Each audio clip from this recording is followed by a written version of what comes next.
Orgasmic enlightenment, where the sexual and spiritual come together. I'm Kim Anami, and I'm a holistic sex and relationship coach and a vaginal weightlifter. In this show, we explore all things intimate. I believe that our sexual energy is life force, creative energy, and we can use it to shape our worlds, strengthen our relationships, and self-actualize. I blend the most avant-garde information from neuroscience, ancient sexual practices like Tantra and Taoism, to renegade wellness modalities to show you how to create gourmet sex in your lives. Come one, come all. A tsunami of lubrication. It is an Anami tsunami. There is so much talk about the new normal these days, and I agree, there ought to be a new normal. Here is the new normal of wetness for a number of women who have taken my salons, says Joanne. And she's actually the person who really coined this term, this beautiful, beautiful adjective. An increase in wetness to tsunamic proportions. From Emily, I am wet, 100% wetter. I had foolishly started to believe that with menopause at 51, there would come dryness. Silly Emily. From Kyra, I am now wet, and never use any lubrication. This is post-menopause. From Tanya, I love my constantly gushing pussy, and I love having sex and or self-pleasuring daily. Yes, and yes. And from Jen, my pussy is so flippin' wet all the time, and I made myself squirt. It's double wetness, bonus points for Jen. Lauren says, I am wet just from being in the same room as my partner. And this is actually one of the great barometers that I look for, is that women become wet just from hearing the sound of their lover's voice, right? They don't even need the touch part. I mean, sure, we can all use some touch, but that you're so responsive and your pussy is so open and receptive that you are gushing with wetness and excitement even prior to being touched. So if you've followed my work for any length of time, you know that one of my cardinal rules is no lube for women. Nada. None. In my work as a holistic sex and relationship coach, my goal is to reconnect people to the innate power and pleasure of their bodies. The underlying belief here is that I see all people as capable of reaching astronomical orgasmic places. These feats are not just reserved for a select few, they are the domain of every human. The Anami guarantee is that all people can. So yes, all women at whatever stage of their lives are capable of producing their own natural lubrication. All of them. Yep, even if a woman is pregnant or she's just had a baby or she's menopausal or postmenopausal or she's 85, yeah, all of them. The governing belief, on the contrary, of the allopathic approach, which would and does happily dispense artificial lubrication and touts it as a girl's best friend, is that women's bodies are inherently damaged and non-functional. And praise be, it's only the expert hand and prescription pad of the priest-like doctor who is the intermediary between you and your body, just as the priest mediates between you and God, who can solve your problems. You, little girl, just aren't capable. Insert head pat here. Patronizing head pat. So in my work, I look at the body and I encourage everyone studying my work too as a message giver. If it is giving us a message of less than optimal functioning, let's ask why. What is the body or the psyche trying to tell us via the body? For women, lubrication is all about flow. How much flow do you have in your life? Do you go with the flow? Are you open to the flow of life? Or do you try and interfere and control the flow incessantly? Do you live your life in trust and in openness, or in fear and defensiveness? All of that will reflect in your body, your vagina, and the state of your lubrication. Apart from this overarching idea of flow, there are two main components to wetness. The first is emotional and the second is physical. So let's talk about the emotional piece. So this is all about connection. How connected are you to your body, your vagina, your overall self, and your partner? Because the idea of being in tune with and honoring the body is so minimized and totally discouraged and denied by the medical establishment. No one ever considers that there might be a relationship between all of these things and the responsiveness of a woman's vagina. One of the common examples I often give is that, let's say a woman has an argument with her partner at breakfast. The day goes on and they don't fully resolve the issue. There are still unspoken thoughts, ideas, feelings, and tension between them. These things don't disappear. Even though we might try and sweep them under the rug, they will always show up in our beds and in our bodies. So even with all of this debris hanging in the ethers, the couple tries to ignore it and have sex that night. There is a very good chance that she won't be wet, he may not be as hard, or he may come very quickly, and she probably won't come at all. Our bodies are barometers, and we have been so conditioned to dissociate our mind and emotions from our bodily signals that most people simply will not see these relationships until I tell them to look. Normally they will just start to rationalize and internalize all of the bullshit that Western medicine tries to pawn on us, like, oh, it's just because you're a woman of a certain age, or because it's the month of February, or whatever external reason they give as to why you can't have power and control over your own body. I spoke heavily about this idea of power and responsibility in last week's kickoff podcast episode on New World Orgasm and the laws of cause and effect. So who is in control? Who are you letting be in control of you? And do you believe that you have dominion over your own body? So the bigger, better, wetter questions to be asking are, how connected are you to your own body? Are you comfortable in your own skin? Are you shy about being naked or about people seeing certain body parts of yours? How connected are you to your sexual self? Most people are very dissociated. It's nearly impossible to come through this culture we live in and not have some kind of sexual wounding or false beliefs absorbed. How connected are you to your vagina? Most vaginas are numb because they've never been properly exercised or even pleasured, and they have rarely experienced the plethora of internal, vaginal, life-changing orgasms available to them.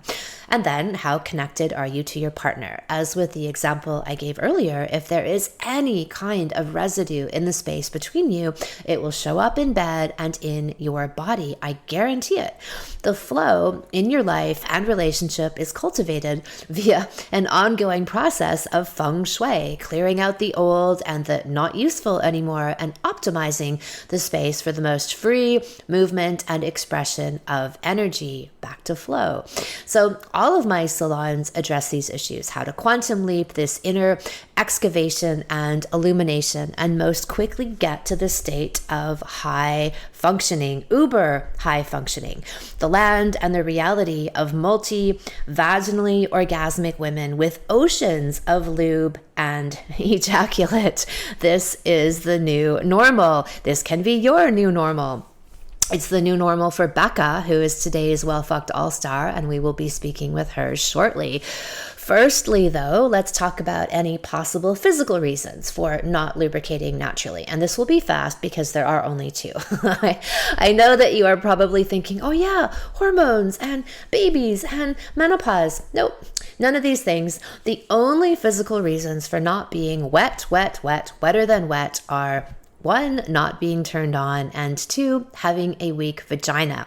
So for the first one, can you imagine that if wetness is the sign of turn on and a woman isn't wet, it might be that she's not actually turned on?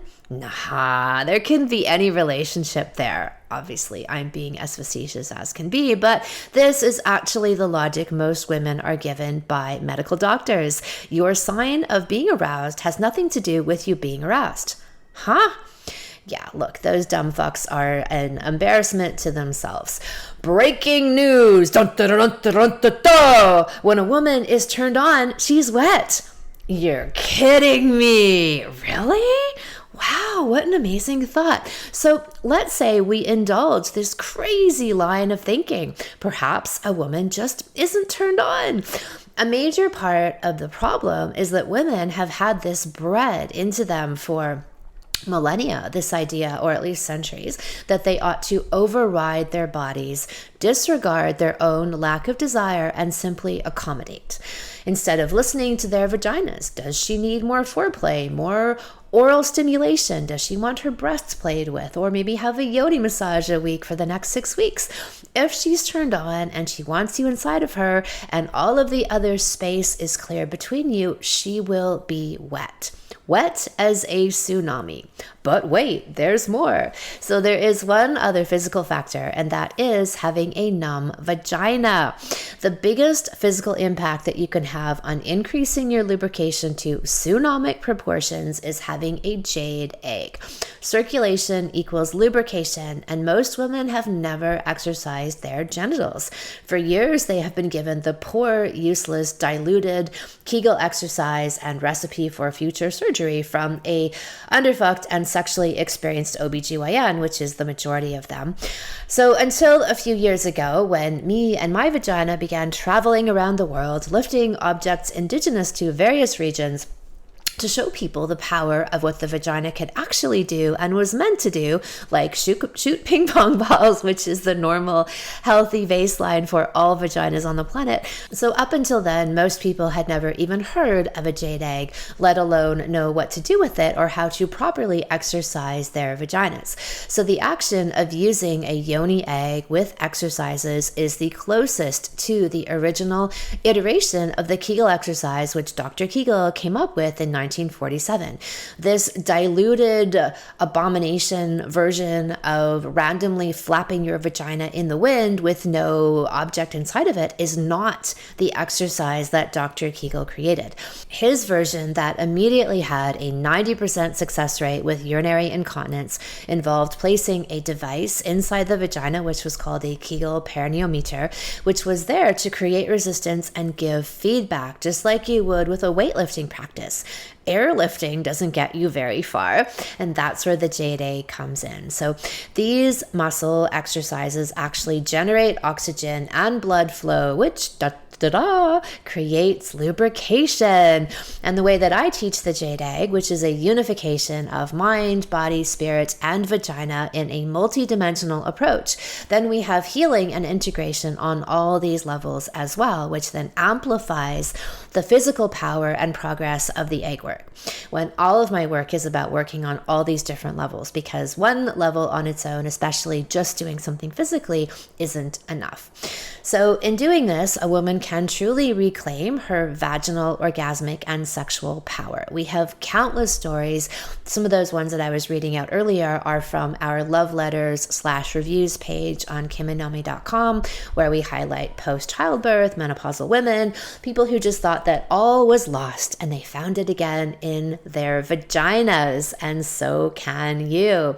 So here we now have our well-fucked all-star Becca, who's going to share about her lubrication and well-fucked tsunamic journey. Well-fucked all-stars. Hello, Becca. Thank you for being here. Hi, Kim. I'm so happy to be here. Thank you for having me. So Becca is another one of our all-star Tsunami of Lubrication women. And so I'd love to share with everybody some of your journey and how you came to be this profuse lubricator. And yeah, how did that happen for you? Well, I don't think anyone is more surprised than I am that I am one of those women, and I am, and it's really exciting because I was definitely someone who most of my life did not consider myself to be sexual. That was not how anyone would describe me, as, sexy or sexual or sensual. I have a history, and unfortunately, like a lot of people, I have a background in some sexual abuse and assault and trauma as a younger woman. As I got a little bit older, I had a really high risk, challenging pregnancy that turned into a emergency C-section, followed a couple years later by a really painful separation and divorce. And honestly, I had never been that sexual through all of that, which seemed pretty legitimate to me. And then after the divorce, I was like, well, I'm done. I'm going to raise my son and I'm going to be done. Done with what relationships, you mean? Done with just done with, sex, done with men, done with relationships, just, done putting myself out there, you know? Yeah. And so, I had about 2.5 years of, and a lot of it was grieving from all of it, grieving and just really having that alone time, that celibate time, which I think is sometimes really important. Yeah.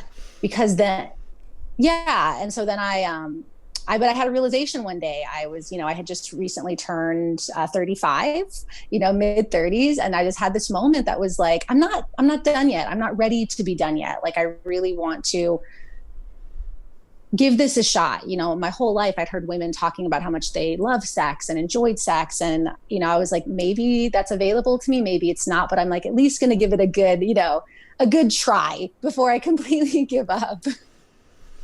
Amazing. Yeah. I'm so glad that you did. Well, and again, that was when I found you, that was part of how I found you, is because I started doing, my own deep inner work and looking at the trauma and the wounds and starting to take better care of my body and being open to connecting, with someone who, wanted to be that I love the way you phrased, the conscious monogamy. You talk about that so much. And that's so important. That's been so important as someone coming from trauma. So opening, just that willingness and opening, trying to be honest, it didn't happen overnight, but it was definitely the opening of the floodgates, the breaking of the dam. And, if you would have told me 2 years ago, I would experience the level of arousal and lubrication and wetness, I would have thought you were insane. That's amazing. So how did you see that unfold for you? So it sounds like you'd already started to do some of your own inner work and recognize that you had some trauma that needed healing. And then how did that translate? So you did some egg work and then you took the Well Fucked Woman Salon. So how did you notice things shift, let's say, in your relationship with your vagina and your lubrication? Like, were you somebody who used to use artificial lubricant, or, have this story that like it's totally normal to do that, right? And that not all women produce natural lubricant, or just having a lube bottle beside your bed on your bedside table is like, good healthy sexual practice or whatnot. So what was your evolution there? Yeah, I mean, like it's interesting you talk about like my relationship with my vagina, because like we didn't have one. Right. We didn't have one. I was disconnected from that from a very early age. And even when I was younger, before I got pregnant, I did practice like natural rhythm, and I followed my cycles and all of that. But it was a very sort of almost like clinical checking of things, like I wanted to make sure I was healthy. Health and wellness were really important to me, but there was definitely a disconnect. So like I would notice like around my ovulation that things, seemed a little more lubricated. But other than that, there was never really any noticeable juiciness. And then even during sex, like I honestly found sex kind of painful, and a lot of that was a lack of lubrication, or if it would start out that way, it wouldn't end that way. And again, I thought that was totally normal. I thought that was how I was. And again, I'm very pleased that that's not true. And so once I did start doing the work and connecting, and I've really loved in so many of your blogs and posts and stuff, you talk about the importance of self-massage and self-love and self-pleasuring, and just simply starting to do that. Like I just started noticing, because I was having this relationship with my vagina, and that wasn't just like, okay, let me make sure you're clean, right, or whatnot. It was like, what's going on in there, what's happening? And just that little bit of attention, I started to notice a difference in sensitivity and awareness. And once I really got into And then, you talk about this again so amazingly, the link between, that psychological work, that inner work, and then the work we do in the bedroom. And as I committed to both, it really was a big shift. I started to notice, again, like that there was plenty of lubrication. There was just no shortage of it. I mean, I don't think we've ever had to reach for something outside of that. And it just got more and more so. Like, it started to get pretty ridiculous, Kim. Like, pretty much anytime I'm going to the bedroom, there's got to be at least 3 beach towels on the bed. Like, wow, at least.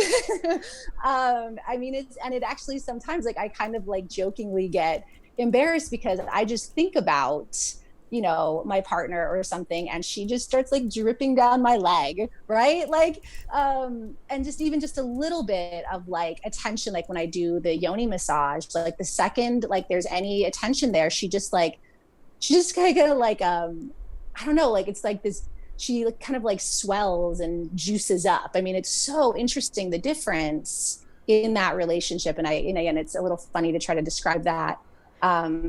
You're describing it really well. No, you are, because it's very common, like especially for someone coming with a history of trauma or sexual abuse and simply growing up in our very sexually dysfunctional culture, right? That all gets internalized into the vagina as dissociation and numbness and disconnection. So very few women have a healthy or even a relationship with their vaginas. And, like I said, and for sure, even more so when there's more trauma layered on top of it. So that lack of connection is pretty typical.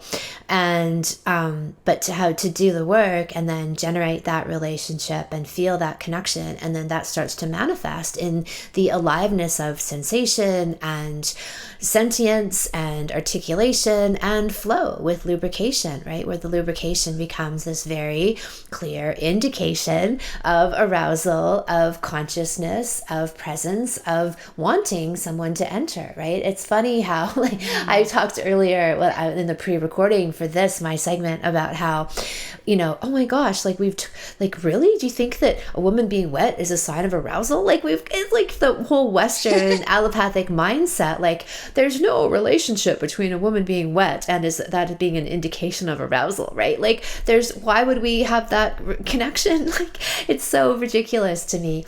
And yet that's really the logic that's applied to this, right? So it's totally, of course, he would use lubrication or take hormones or whatever it would be, right? Rather than assume that we can cultivate this from within, both within the vagina physically and then within emotionally and energetically. Yeah, no, absolutely. And it's interesting. Again, you talk so much about the Western model, and it's funny because it goes both ways. Like, I actually was just thinking the other day, there's still even with all the work I've done with you and all the work I've done on myself, there's still this part of me that when we are juicy, when we are lubricated, that wonders if something's wrong, right? Like I I was like, you know what I mean? Because it's not taught to be, like you said, it's like being wet is associated with arousal, being wet is associated with pleasure in that way. So it's like I had this moment again. It was one of those times where I just thought of something sexual, and she kind of like swelled up and started dripping, and I have that moment of like, I hope nothing's wrong, right? Like, I hope nothing's wrong with me. How crazy is that like the most healthy expression is so abnormal, right? Like, as in not the norm for most people, not abnormal as in not, it's actually the more natural way of things, that we actually question it. And I've had that throughout my work of running salons, where people email me and they're like, I feel insatiable, I want to have sex all the time, is this okay? Like, is something wrong with me? And I always love those emails, right? The is this okay email, because they can't believe the difference and how extreme things have become, or just, like, I would say normal, right? It's just that we live in a culture with the normalization of dysfunction. And so normal, healthy, voracious, tsunamic sexuality seems abnormal because it's just unusual, but it's actually the norm. It's what every woman is capable, every person is capable of having. So you had said something earlier when we were speaking before the call about the like you'd healed a blockage that had really helped, kind of created a tightness in you, and then led to more deep surrender. So describe that for me, because I speak so much about how these internal pieces of, beliefs or past experiences or traumas contribute to physical blockages, right? And then as we find them and we excavate them and we heal and transform them, there is then a noticeable, visible shift within, or, feeling, experience in the body. So I'd love you to share on that. Yeah, no, thank you. I'm happy to, because I'm so grateful that it happened, because again, in our culture with my history, which unfortunately is way more common than not, for people to have assault and trauma and traumatic pregnancies and all of that. I realized that, at the root of all of this was that deep lack of trust, not just in men, right, quote unquote, or partners or others, but, also in myself too. Not trusting my body that, and again, because this is cultural conditioning, my body that hadn't protected me in times of trauma, or hadn't, had the baby the way it was supposed to. Right. And this deep, that deep lack of trust. And I, again, I made that decision, specifically through a lot of the work I was doing with you, of like, I'm going to go for it. I'm going to trust my body. I'm going to trust my vagina. Like, I'm going to trust my partner. And you talk, and I love it every time you post and write and talk about how important surrender is, how important that trust is, how important that vulnerability is. That's really it, and there's not like a perfect way to do it. It's just committing over and over to trying to do it. And again, committing over and over to trying to do it really did, break down that dam. It really, that had been built up over all these years that I had no idea was there. It just opened up the floodgates. And sometimes that means, not only is my vagina wet, but I'm crying, like right. All of that emotional sensation, all of that. And what's so interesting is that we are in such a crazy time as a culture. And it's so easy again to feel like, oh, well, sex won't be good, or I shouldn't be aroused, or I shouldn't be sexual right now. But like, that has been such a place of healing. And even on the days where I'm like, I'm so stressed out, I'm trying to homeschool my son, I'm trying to do all these things. But when I get into that space, she's ready to go. She's ready to work it out. She's ready to surf those waves. And just again, and you spoke about that insatiableness, which and it resets, and you speak about that too, about how that vaginal, sentience, like resets our system and our body. And it allows us to continue to show up, to show up juicy and present. And people talk a lot about in the health and well-being about, filling your own cup first before you give to others. And honestly, Kim, like, since doing a lot of this work, it's like, and it's actually like it's probably not a very good reference, but did you see the scene in Harry Potter where like they're trying to get this thing, and so they're trying to get like this spell, and there's this fountain that keeps filling up with water, so they can't get to it. But like, and so it's not really good in the story, but like in me, that's how it feels like life is continuing to try to like dry us up and take it away. But she's just like, no, I'm going to keep refilling. It's like this endless well of transformation, of healing, of pleasure, of trust, right? Of surrender. That's again probably not a great sexy reference. Oh, it is. Like I'm loving all of these water, flood, flow metaphors. That is fantastic. That is actually a wonderful an example, an analogy. I totally love it. The endless, constantly reflowing, refurbishing, endless wetness, infinite. That's fantastic. And I love that you referenced also like being your vagina, your sexual energy being the sanctuary. So in the midst of all of this chaos and, all of this stuff that's going on in the world, this upheaval, that you can come back to this place and your vagina is there for you, right? You've nurtured that relationship, You've cultivated it, and it's there to support you and to propel you in your life and, give you this power because you've given this openness and trust to it. So that's all so beautiful to hear. And I wonder, so, because in the metaphors that I talk about, so all of these beautiful concepts of flow and water and the floodgates and the dam breaking, how would you say that that translates into your daily life in terms of flow? Like this concept of going with the flow, being part of the flow. You mentioned earlier your process of learning more to trust and surrender. So, how do you see that now in terms of your relationship with life and, let's say, the flow of life? That, I mean, again, that's, such a great question. And it absolutely does connect to that. I mean, I have seen it is a quantifiable relationship between spending that time and cultivating the relationship with my vagina and my relationship in the bedroom and in my life. This year for so many people has been so crazy, and continuing to be able to focus on my body and my sexuality and all of that. But it absolutely has been a way for me to stay calm. And I feel like response, like my ability to respond, because my vagina is so responsive now. Yeah, She's so responsive. right. And I feel like that is that direct link, is that rather than reacting to all of this craziness and adding to the chaos, there is that kind of fluid response of like, all right, hold on. Because that's, it's kind of funny. I have this relationship with my vagina now where she is me, of course, but she's also her. And I love that you spoke about that, the sentience, right? So they take on their own Yeah. their own sentience. And when in the bedroom, like she is, she's wet and she's ready, but I can't force her to do anything. I can't make her have orgasms. I can't make her do that. We have to be in the space, we have to be in the state. And that kind of goes into the rest of my life, where it's like, I know I can't control the people outside of me. I can't force them to do anything. And so I can respond, I can listen, I can pause.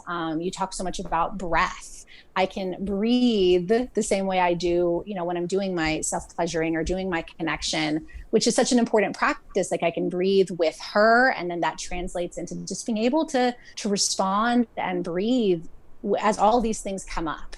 Right. Because when we are already like connected to the waters, the ocean, the waves, all these, like you said, these beautiful, juicy metaphors, like that carries into life, because that's what life is. It's these waves that come and go. And it's like, we're already cruising on them, like our vaginas have already prepared us to ride them.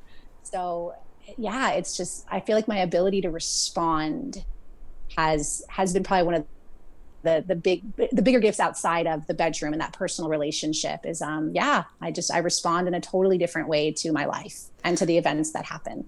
You are pretty masterful with the metaphor. You just use the phrase fluid response, which is such a beautiful, like, multi-meaninged phrase to apply to this, right? Like the ability to be agile and wet in your responses. Like, that's just fantastic. So it's wonderful to hear, because how I always talk about the relationship between your sex life and your genitals and your outer life. And when you start to really connect and activate your sexual powers and your genitals and bring life and awareness and, yes, sentience to them, then all of those things start to flow out into your daily life, and your expression changes and your relationship with life changes, because your relationship to yourself and your genitals has changed.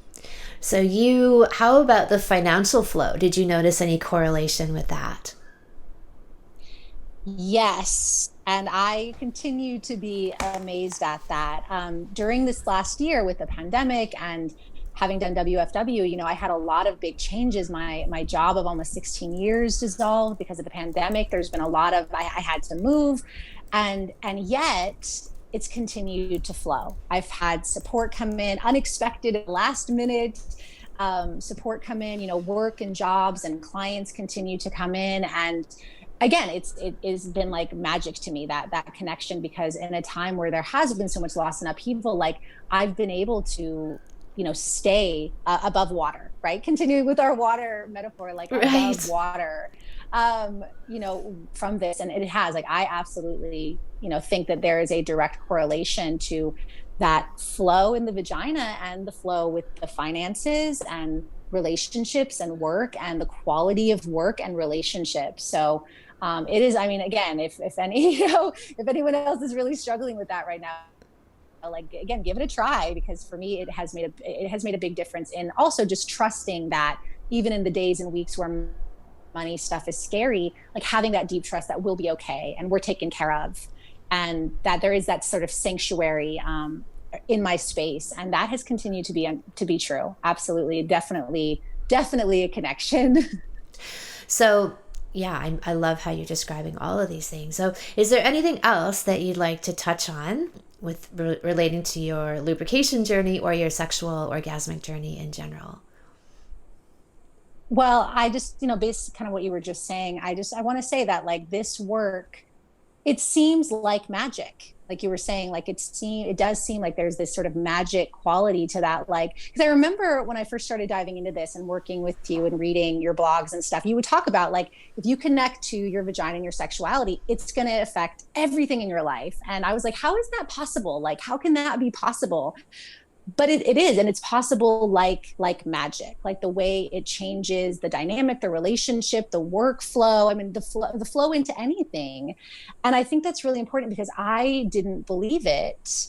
And I spent the first big portion of my life totally disconnected from that, and even just putting in a few minutes a day, whether that is journaling about whatever mental stuff is happening, or a few minutes of the breast or the yoni massage, whatever that is, taking the time to consciously connect with myself and with my partner and with my life. Like it is profoundly magical. And I don't, and I don't say that in the sense that like, it has to be some kind of like special thing that can only happen to certain people, because it really is magic the way it can happen, I think, for anybody. Because if it can happen for me with my history and my life and all of that, like I feel so confident that that's available to other people, and you make that available, and you are like pure, magic, Kim. Like everything you say, everything you do, you've just so profoundly affected my life and my relationship and my connection with myself. And I just really want to say that I'm so grateful that you are out here and you are teaching and sharing, and because again, the world just needs more juicy vaginas right now. Like Yes, fluidly responding juicy vaginas. Absolutely. I love all of that. What about your experience with the jade egg? Like, how would you specifically relate that, or any like epiphanies, or like how did that help your transformation? Thank you. I love the jade egg, and your work is the only person I've ever been willing to trust enough to insert something into my vagina. Because I was nervous about it with my history and everything. But as I started doing the work, as I started connecting more, I realized that there were some blocks and some limitations and disconnections that I needed to work through on my own. And it had to be through like a conscious contact with my vagina. And I love crystals. I love the energy of jade. I love how, you describe that. And it really has been, and that's a relationship in itself. Like I have a relationship with the jade egg, and the jade egg has a relationship with my vagina, and we all have our relationship. But that absolutely I got to work through fears I had around my own body, working with inserting it and the different practices and exercises and just being with it. And again, building confidence and awareness in my vagina. And it absolutely has increased lubrication, from the beginning. Like as soon as I would notice, how my body would respond once it felt the egg and once the egg was in there. And the awareness the egg has brought, and it's so interesting, the timing of this. I was just telling my partner that when I first started the jade work, I could only feel like the front part of my vagina. And now after, and I've had a committed relationship with the jade egg for a couple of years, and it's a practice that I turn to every week, at least a few times a week. I can now sense and feel into the back part of my body. Like I really feel like now I have this awareness of my whole vagina, my whole, this whole area of my body that I've been so disconnected from. And I think that has been why the wetness has increased. I mean, really every week, every month, the wetness increases more and more, the lubrication and the arousal and the response. And because the jade egg is something, again, I do every week, I absolutely feel like that has awakened and toned and transformed my awareness of my body, and of course her, her capacity as well, because she's all fit and toned from her jade egg work. Right. Yes. And how about the impact on your orgasms? Oh my goodness. I could That's talk the about answer my right orgasms there. all Listen day. to that laugh. Haha. uh, the orgasms are better than ever, and they are intense, and they are deep, and they have a life of their own too. Yeah. It really is amazing. And I kind of joke privately that, you save the world like one orgasm at a time, like Kim Anami saves the world one orgasm at a time. I just want to keep going, because the evolution and the transformation and the awakenings and the wetness, right, have increased so much that I just, I want to keep going. I want to keep evolving, because this does feel like a journey that, especially as women, because our bodies do change, they do change every day, every month, every year. Like, I want to continue to evolve with this, because it just keeps getting better, Kim. It just keeps getting better. Fantastic. That is wonderful to hear, and I'm so happy for you. Thank you for being so open and sharing your journey so that you can act as an inspiration for others to come, haha, after you. I am so happy to be here again, and I adore you and everything you do. Thank you so much. That was amazing. I love to be able to share these more in-depth stories with you, because the whole point of this all-star segment that we do is to let you know that it's possible for everybody, right? I can share about my experiences, but to have you listen to someone who's been where you are and made the shift and the transformation, even though it might seem impossible from where you might be, they are serving as beacons of light. And I'm so excited to be able to have them come on here and express this to you. And I was really taken with all of her metaphors. I talk about the proof is in the pudding, right? That when you are really in touch with your sexual creative energy, that comes out and you can see it, right? All of those amazing things, those brilliant things she was saying, the metaphors of water and flow and fluidity and lubrication were just so apt. All right, so my legendary Vaginal Kung Fu Salon opens for registration in a couple of weeks. This is the everything you need to know about your vagina class that you were never taught, and I am here to give you the goods. In it, you will learn exactly how to use your jade egg, including guided MP3 weekly exercises, as well as emotional and energetic healing and activation work. You will learn yoni massage and breast massage techniques, and how to give your partner a hand job with your vagina. All this and more. Right now, you can access the free preview video series on kimanami.com. Look for Sexual Savant Salons and then look for Vaginal Kung Fu. You can sign up to watch that tonight, and it even includes a starter exercise for you that you can do with or without an egg.